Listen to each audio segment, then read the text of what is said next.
კვლევებთან დაკავშირებით ნებისმიერი კვლევა არის ძალიან საინტერესო, მნიშვნელოვანი, განსაკუთრებით ალბათ პოლიტიკოსებისთვის და უნდა იყოს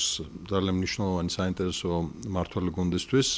ნებისმიერ შემთხვევაში ალბათ რთულია არ დაეთანხმო იმ საკითხების ჩამონათვალს და იმ ესე ვთქვათ აქტუალურობას, რომელიც ამ კვლევამ გამოაჩინა, იქნება ეს დასაქმების მიმართულებით, ეკონომიკის გაუარესების, რუსეთთან ურთიერთობის, დასავლეთთან განწყობის თუ სხვა თემებთან დაკავშირებით, რაც ასევე ძალიან მტკივნეულია, მაგრამ ხშირად ეს ხდება ძალიან მნიშვნელოვანი ზოგადად შენი საქმიანობის კორექტირებისთვის, ის რომ როგორც ნებისმიერ პოლიტიკურ პარტიას, პოლიტიკურ ლიდერს ნებისმიერი განწყობა საზოგადოების, იქნება ეს აი რა ის კვლევები თუ სხვა ტიპის ესე ვთქვათ ანალიზი მნიშვნელოვანია იმისთვის, რომ ელემენტად არ დაკარგო რეალობასთან შეხება და რეალობის შეგრძნების ძალიან მნიშვნელოვანი ესე ვთქვათ აღქმა. ის რომ მოსახლეობის ძალიან დიდი ნაწილი ცალსახად მიუნიშნებს, რომ ეკონომიკა ძალიან რთულ ვითარებაშია, მე მგონი ამის განსაკუთრებულად გადაბრალება IRA-ზე თუ IPM-ზე თუ სხვაზე უბრალოდ ფიქრობ პრობლემის თავიდან არიდების თემა არის. ის რომ თავრობა იმის მაგალითად რომ დაკავებული იყოს ძალიან სერიოზული ეკონომიკური, ფინანსური, გეოპოლიტიკური თუ უსაფრთხოების საკითხების გამოწვევების თემაზე საზოგადოებასთან აქტიურ დიალოგის პოლიტიკურ პარტიებთან, ესე ვთქვათ და საექსპერტო წრეებთან სერიოზულ განსჯით ამის მაგალითად დაკავებული არის ისე ვთქვათ იმ პოლიტიკური კენკლაობით, რომელიც მართლა ამ ეტაპზე როგორც ჩანს ქართული ოცნების და ნაციონალური მოძრაობის ათწილად გადაიქმნა და როგორც ჩანს ერთმანეთს აი ზუსტად ამითი ესე ვთქვათ ინარჩუნებენ პოლიტიკურ აქტუალურობას ორი პოლიტიკური ძალა, იმიტომ რომ პრობლემები გაცილებით სხვა არის ვიდრე ამ ორ პარტიას შორის ესე ვთქვათ ის კენკლაობა და იმის ჩვენება რომ ვის უფრო მეტად აქტუალურად შეუძლია ერთმანეთის ვთქვათ ესე ვთქვათ გალანძღვა. ის რომ პოლიტიკური ლიდერების რეიტინგი თავისთავად გამოჩნდა არასახარბიელო მთავრობის მმართველი გუნდისთვის, ეს რა თქმა უნდა სასიამოვნო არ არის, მაგრამ ძალიან მნიშვნელოვანი ერთი რამ. ნებისმიერი განწყობა, ანუ ნებისმიერი ციფრი, რომელიც არის დაკავშირებული კვლევებთან და გამოსახავს კონკრეტული პოლიტიკური პირის მიმართ, ლიდერის მიმართ განწყობას, ეს ალბათ ნებისმიერი ადამიანი, რომელიც ოდნავ მაინც ჩახედულია ამ პოლიტიკურ კვლევებში და მსგავს ტექნოლოგიებში და ცდილობს რომ პრაქტიკულად გადათარგმნოს ეს, როგორც ჩვენ ცდილობდით მარგველაშვილის საპრეზიდენტო არჩევნების დროს, როგორც ერთ-ერთი წევრი ვიყავი მე და აქტიურად ვიმუშავეთ ზუსტად იმისთვის, რომ მარგველაშვილის ესე ვთქვათ კომპეტენცია საერთაშორისო საგარეო ეკონომიკურ თუ უსაფრთხოების თემაში კითხვის ქვეშ არ დამდგარიყო და მე მგონი საკმაოდ წარმატებულად გავაკეთეთ ეს, გამოხატავს საზოგადოების განწყობას კონკრეტულად პიროვნების მიმართ და ასევე იმ მოლოდინს ამ პიროვნების მიმართ კონკრეტულ თანამდებობაზე, რომ რა მოლოდინი აქვთ მათ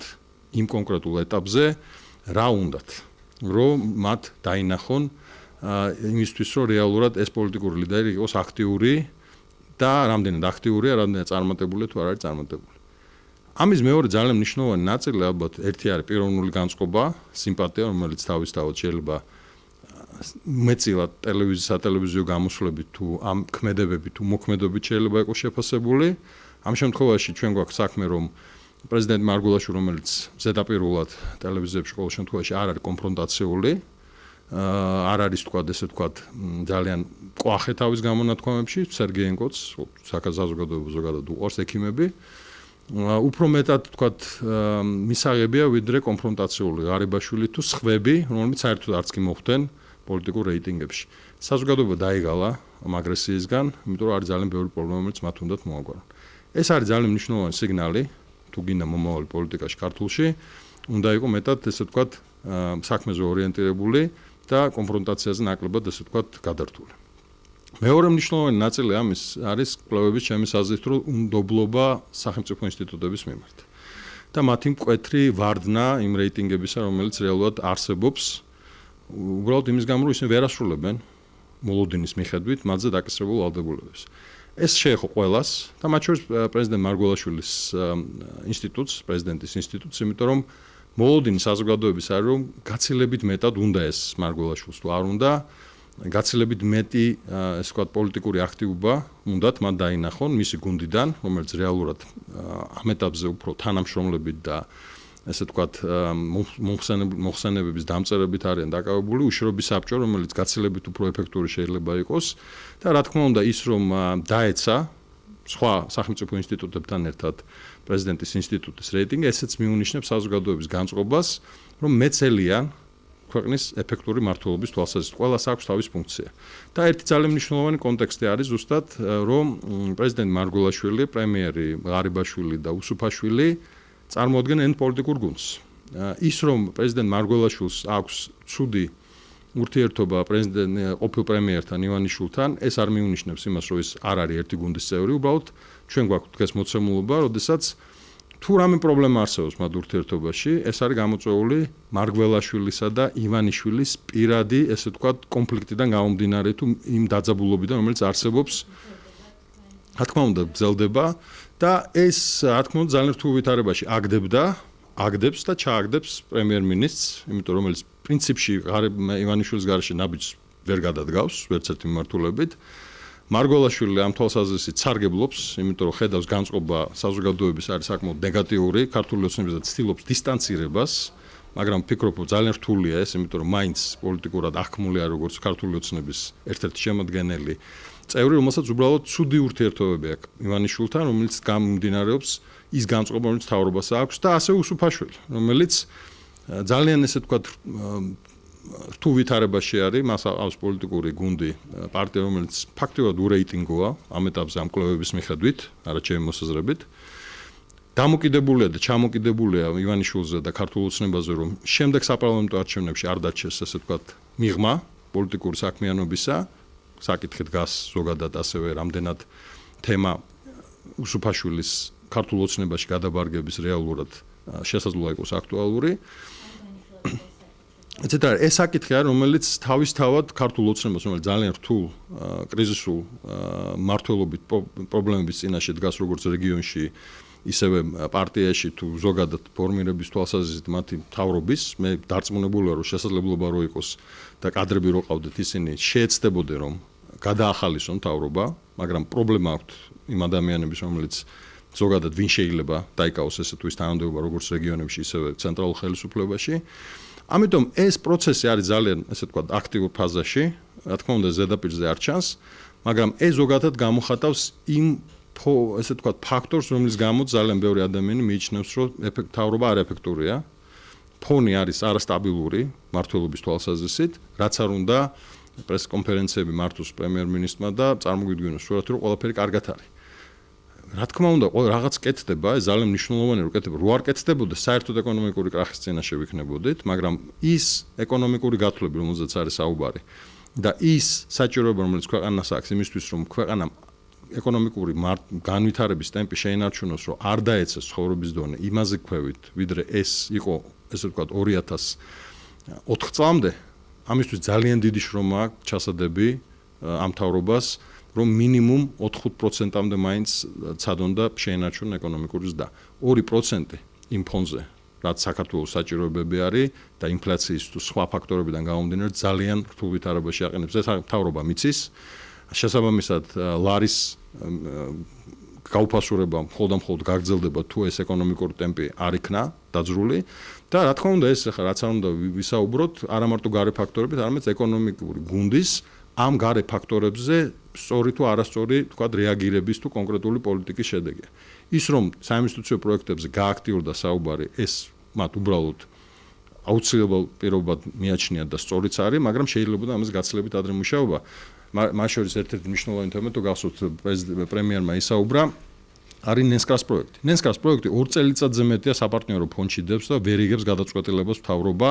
K-Water-ი, რომ მე ვიყავი ჩართული მაგ პროცესში, როცა მუშაობდი საპარტნიორო ფონდში, 2 წლის წინ გამოხატა მზაობა, რომ ეს პროექტი, ესე ვთქვათ, დაეფინანსებინა. უბრალოდ ეს პროცესი გაიწელა და საკმაოდ სერიოზული პრობლემის წინაშე დადგა K-Water-ი, კორეული კომპანია, უბრალოდ მათ რეალურად ვერ მიიგეს პასუხი მთავრობიდან, უნდათ თუ არა მთავრობას ამ პროექტის ვთქვათ რეალური რეალიზაცია. ამიტომ ეს რას დავაბრალოთ, ვის დავაბრალოთ, ხალხი თემა, მაგრამ ფაქტია, რომ მთავრობა სჭირდება გააქტიუროს ეკონომიკური პრობლემები, არსად არ მიდის თუ შენ მას პრაქტიკულად არ აგვარებ და კერძო სექტორთან ერთად არ მუშაობ ამ მიმართულებით, რომელიც ძალიან მნიშვნელოვანია, რომ კონკრეტული, ესე ვთქვათ, სტაბილურობის და გარკვეული სტიმულის რეჟიმში იყვნენ და მნიშვნელოვანია ასევე ის ესე ვთქვათ confidence, რომელსაც საზოგადოება უნდა განიცდიდეს, რომ მას ფინანსურად, ეკონომიკურად ვთქვათ, მეტი ესე ვთქვათ ინვესტიციების პირად თუ საქმიან ესე ვთქვათ ვითარებაში განახორციელოს სურვილი ქონდეს.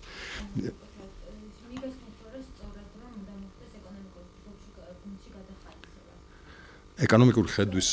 რეალიზაცია უნდა მოხდეს. არის ზუსტად საუბარი იმაზე. რა თქმა უნდა, ხადურის პრობლემა არის ის, რომ რეალურად მას უნდა თუ არ უნდა აჩვენოს, რომ ყველაფერი კარგად არის. სამწუხაროდ ეს წინა წლის ბოლოსაც იგივე გზავნილი მოვისმინეთ, იმ წინა წლის 2014-შიც, 13-შიც მსგავსი, მაგრამ რეალურად სურათ მაჩვენა სულ სხვა. მე ვიცი, რომ საერთაშორისო საფინანსო ინსტიტუტები საკმაოდ უკმაყოფილოები იყვნენ მისი ესე ვთქვათ განცხადებებით და პოლიტიკის არარსებობით. ასევე იყო საკმაოდ რთული ვითარება ბიუჯეტთან მიმართებაში. საჭირო ახალი ხედვა. და ამ ხედვის სწორად ჩამოყალიბება და სწორად განხორციელება, რომელიც საერთო ჯამში იქნება ხარდაჭერილი ინვესტიციებით, პირდაპირ ინვესტიციებით, საერთაშორისო საფინანსო თუ საინვესტიციო ჯგუფებიდან, შიდა ინვესტიციების თვალსაზრისით კომპანიებს უნდა კონდეთ იმის დობის ფაქტორი, რომ მათ უბრალოდ ჩათვალონ უნდა გაიზარდონ და მათ უნდა კონდეთ ახმა, რომ არის ბაზარი, როგორც შიდა თუ საერთაშორისო, რომელიც მათ საშუალებას მიცემთ, რომ წარმოებული პროდუქციას რეალიზაცია გაუწიონ და რაც ყველაზე მნიშვნელოვანია, ზუსტად ევროპასთან ასოცირების ხელშეკრულების ხელმოწერის ფონზე გააქტიურდეს ამ კომპანიებს და ევროპულ კომპანიებს შორის კონტაქტების დამყარება. და მთავრობამ ხელი უნდა შეუწყოს, რომ ძალიან ბევრმა კომპანიამ, რომელიც არც კი ფიქრობს ევროპულ ბაზარზე, უფრო მეტი ჩართულობა, მეტი და ესე ვთქვათ, აქტიურობა სტიმული მიცეს ამისთვის და უნდა ელემენტარულად კონკრეტულ სექტორში კონკრეტული თქვათ მოთხოვნის შესახებ ინფორმაცია მიაწოდონ, რომ თუ არის მეტი მოთხოვნა მარტივად თქვათ და ეს არის ძალსახად მაგალითი კონკრეტულ სასოფლო სამეურნეო პროდუქციაზე, იქნება ეს ლურჯი მოცვი თუ სხვა, უნდა გქონდეს მეტი ინფორმაცია რაზე და რომელ ქვეყნებზე უნდა ემუშაოს ამ თუ იმ კომპანიამ იმისთვის, რომ გაიზარდოს. ეს არის გასაკეთებელი. რაც შეეხება სხვა დანარჩენ თემებს, რომელიც შეეხება ძალიან მნიშვნელოვანი თემა, განწყობა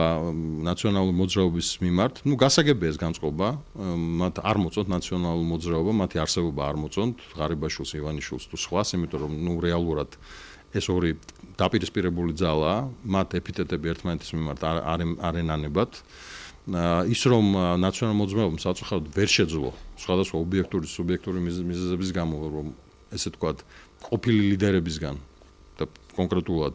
სააკაშვილისგან გარკვეული დისტანცირება დაეჭირა, იმიტომ რომ უბრალოდ ცხოვრება წინ წავიდა. სააკაშვილს შეიძლება მეაჩნია, რომ აქტუალურია, მაგრამ საზოგადოებას შეიძლება მოწონდეს კონკრეტულ რაოდენობა სააკაშვილი მის მიხედვით თქვა რაღაცა რაც გააკეთა წლების წინ,